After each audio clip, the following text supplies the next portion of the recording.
আসসালামু আলাইকুম, কেমন আছেন সবাই? আজকে ছোট্ট একটা ব্লগ নিয়ে হাজির হলাম। আমাদের বাসায় আমার দুই খালা শাশুড়ি এসেছিলেন, শিরিন আন্টি এবং শাহনাজ আন্টি।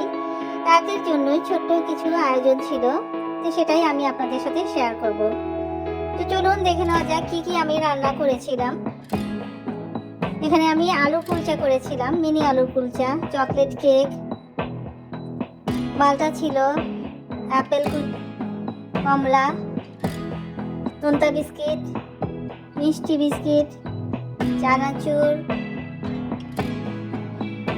মিল্ক ডেজার্ট ছিল, কলা, মিষ্টি, ঝাল কেক,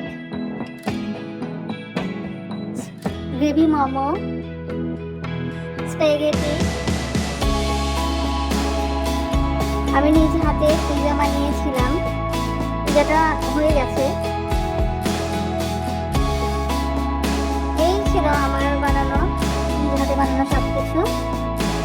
খুব মজা করেছিলাম আমরা, অনেক কথা বলেছি, অনেক গল্প করেছি, খুব ভালো লেগেছে।